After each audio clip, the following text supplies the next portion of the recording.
Question: what comes to mind when you hear budget phone? Maybe think of something like this: a phone with a plastic back with some weird flashy colors, a bunch of cameras, and maybe a chin or a forehead on the front, right? Well, I'm not sure about you, but that's exactly the kind of phone I saw in my head whenever I heard the term budget phone. Until I used this phone. This is a Samsung Galaxy A52. This is one of Samsung's budget phones, but one that I think is secretly a budget phone.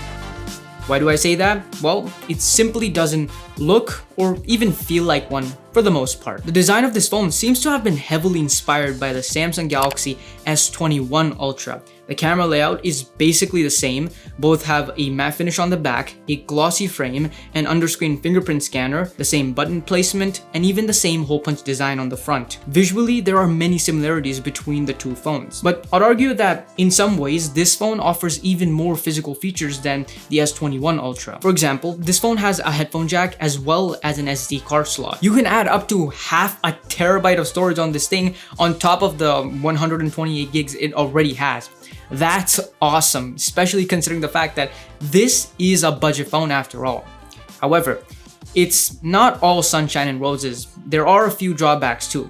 For instance, this phone doesn't have wireless charging, which kind of sucks, but the only reason I could think why Samsung would do this is because they also sell high-end flagship phones, so I'm assuming they want to keep some features just for those phones. This is not metal, this is plastic, so this cannot be the reason why they didn't put wireless charging in this phone. Speaking of plastic, this phone is almost entirely built from plastic, at least from the outside. So the frame and the back are all plastic. That's not necessarily a bad thing because yes, it's easier to scratch plastic, but I mean, it also doesn't crack, right? Plus, this phone doesn't look cheap at all. Again, it resembles the S21 Ultra, and I really like that phone. This phone is also IP67 water resistant, not IP68, so it can be fully submerged in water up to a depth of 1 meter for 30 minutes. So maybe a small drawback, but certainly not a deal breaker. In fact, I don't think any of the drawbacks are deal breakers, which is nice. Now, it's certainly not a deal breaker, but rather a huge selling point of this phone, I'd imagine,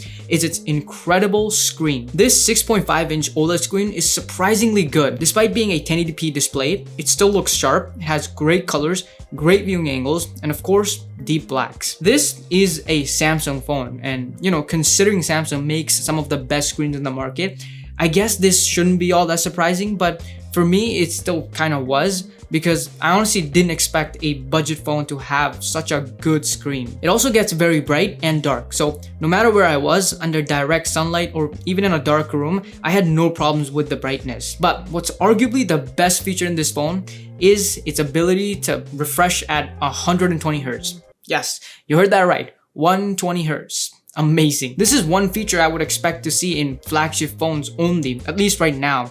At most, I would say in a budget phone, I would expect to see maybe 90 Hz, but not 120. Like, this is pretty good. Now, you do also have the option to switch between 60 and 120 Hz, but I personally just have it set to 120 because the difference is certainly noticeable. I showed this phone to my friend and asked him if he could see a difference between 60 and 120 Hz without telling him which one's which, and while using 120 Hz, he said, it's faster. And that's exactly how I would describe it. Scrolling fast on a 120Hz screen feels faster and smoother. Animations feel more snappy, and everything just feels a bit more responsive compared to 60Hz, which again helps this phone mimic a flagship-like experience even though it doesn't have a flagship processor. There's a Snapdragon 750G inside this phone. This is not Qualcomm's latest and greatest processor. Typically, you'll find these processors in budget and mid-range phones. And the difference between this and something like the Snapdragon 888, the one in the Galaxy S22 Ultra, is that this is not quite as powerful. Even though the G in its name stands for gaming, so it's better optimized for gaming,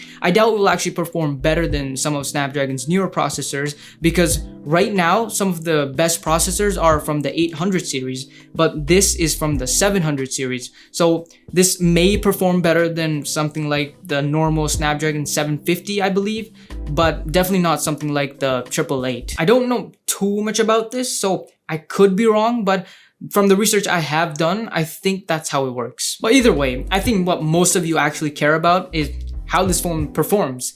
and luckily it performs very well. While using this phone, I didn't encounter any app crashes or anything like that, or at least I don't remember any. Everything from system animations to switching apps and scrolling feels very smooth and fast. Now part of that is probably due to 120Hz, but even on 60Hz, this phone doesn't feel slow. Something I can guarantee you is that if you're gonna buy this phone as an average user, so for calling, texting, browsing, watching YouTube, following me on Twitter and Instagram and things like that, this phone should be more than enough for you. Now, if you are going to buy this phone for gaming, I still think you shouldn't have too much of a problem, because from my limited time spent gaming on this phone, I didn't seem to have any problems whatsoever. There's also 6 gigs of RAM inside this thing, which is honestly pretty good. I was expecting 4 gigs, so it exceeded my expectations once again. Now, when I review phones, I try to tell people at the end of the video if it's worth buying or not. And there are a few key things that ultimately determine whether or not I recommend that particular phone.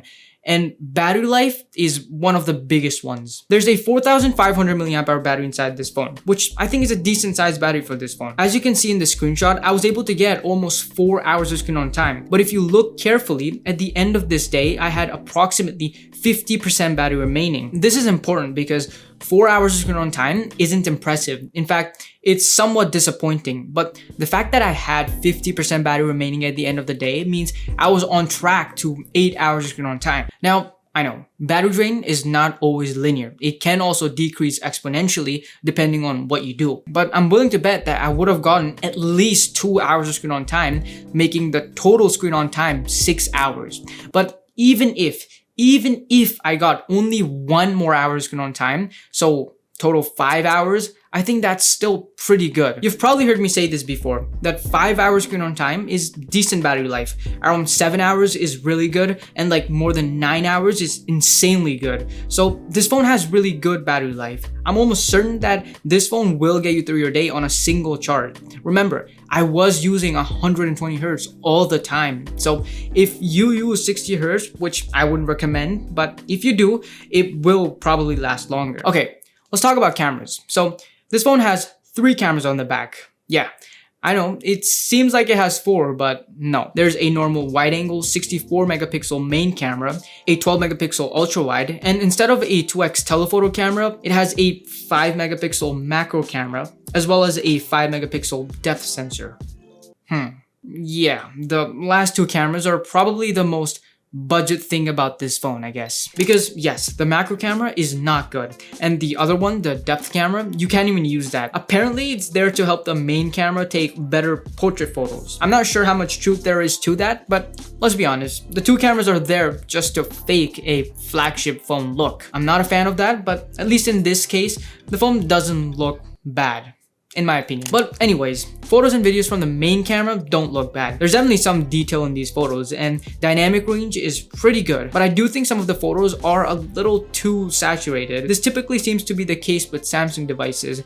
I'm personally not a huge fan of that, but if you like the Samsung look, chances are you will like this too. This phone also has night mode, and it's pretty good. It works very well. You can actually use it with all cameras. The ultra wide angle camera is not as good as the main camera. It's not as sharp, it doesn't have OIS, and sometimes there can be a slight color shift between the main camera and the ultra wide. But I still think that the 123 degrees of field of view this camera offers is so useful that it makes up for all its drawbacks. The selfie camera on the other side is also not the best, but it should be more than enough for most things you might use a selfie camera for. Now, real quick, I just want to mention a few important things. So yes, this phone has an under-screen fingerprint sensor, but it's definitely not the fastest I've ever seen, and it doesn't work very well, especially with screen protectors. Here's a quick demo. So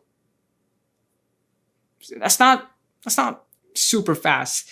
That's kind of slow, I'm not gonna lie. I do have a screen protector on right now, so with a screen protector, that's the kind of results you can expect. Now, this phone isn't very expensive, which is good, but I do think Samsung cut some corners on the earpiece speaker and haptics. The earpiece speaker is used for stereo sound, but it's not quite as loud as the main speakers. So when watching videos in landscape, things can sound a bit unbalanced. Lastly, I'm pretty sure this phone has one of those old vibration motors. I could be totally wrong, but the haptics are not great. So yeah. overall, considering the price of this phone, I think it's pretty good. I really like it. So if you are someone who's on a budget looking for a phone that has a good screen, or in fact, a really good screen, has a really good battery life, doesn't lag or anything like that, doesn't look bad, and has decent cameras, well, you're looking at the Galaxy A52.